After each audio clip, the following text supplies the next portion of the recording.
To begin with, we must go back to earlier periods in the evolution of humanity. We are now living in the fifth period, after the great Atlantean catastrophe. This fifth period was preceded by the fourth or Greco-Latin period. This in turn was preceded by the third or Egyptian, Chaldean, Babylonian, Assyrian period, and this by the ancient Persian, which followed the ancient Indian. We shall call before our mind's eye, as distinctly as possible, the nature of our souls in the age, let us say, after the Atlantean catastrophe, during the first Indian civilization. If we consider our souls as they were at that time, we must first say that the kind of knowledge human beings have today was as yet utterly impossible. Human beings were not yet endowed with such an intimate inner life as they now have. They possessed instead entirely different faculties. For example, what we have often called an ancient shadowy clairvoyance. When we consider the human soul as it was during the daytime in that period, we find that it did not actually feel itself to be an I. Instead, man felt himself to be a member of his tribe, of his people. Just as the hand is a member of the body, so the separate I represented, as a member, the whole community formed by the tribe, the people. Man did not yet perceive himself as an individual I, as he does today. It was the tribal I, the folk I, on which he fixed his attention. One thus lived during the day, not knowing clearly that one was a human being. When evening came, however, and one passed into sleep, consciousness did not become totally darkened as it does today. But instead the soul, during sleep, was able to perceive spiritual facts.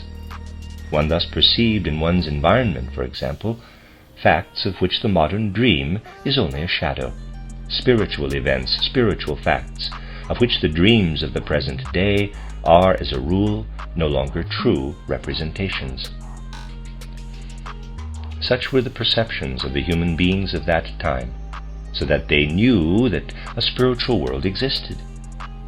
To them the spiritual world was a reality, not through any kind of logic, through anything that required proof, but simply because each night they found themselves within the spiritual world, though only with a dull and dreamlike consciousness.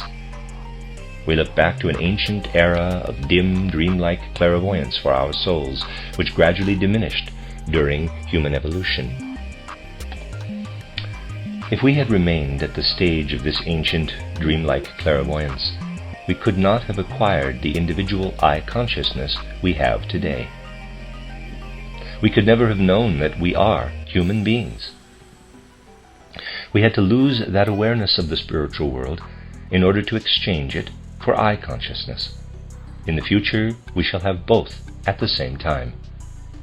While maintaining our I consciousness, we shall all gain once more what amounts to full clairvoyance, as is possible today only to one who has traveled the path of initiation. In the future, every person will be able once more to look into the spiritual world and yet feel himself as a human being, as an I.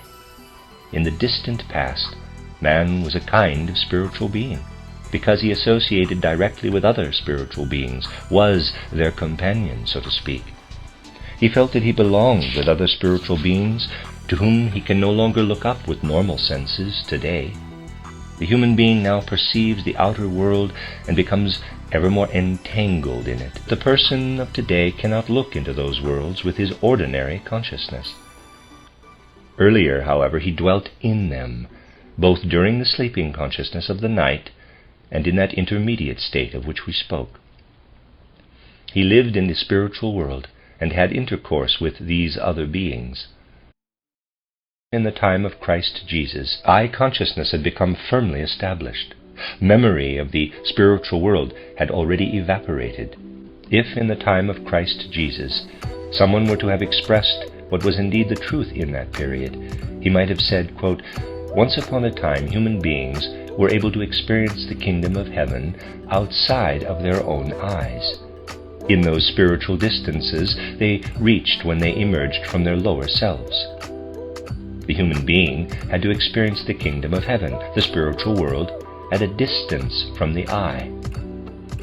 Now this kingdom of heaven cannot be so experienced. Now the human being has changed so much that the eye must experience this kingdom within itself. The kingdom of heaven has approached man to such an extent that it now works into the eye." Unquote. John the Baptist proclaimed this to humanity, saying, quote, "The kingdom of heaven is at hand," unquote, that is, approaches the eye. Previously it was to be found outside of man, but now man must embrace in the very core of his being, in the eye, a kingdom of heaven now come near at hand. This is the reason that Christ had to descend into a man of flesh, into Jesus of Nazareth, in order that through beholding the life and deeds of Christ on the physical earth, human beings in physical bodies might gain a connection with the kingdom of heaven, with the spiritual world.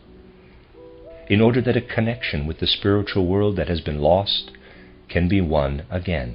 Unquote.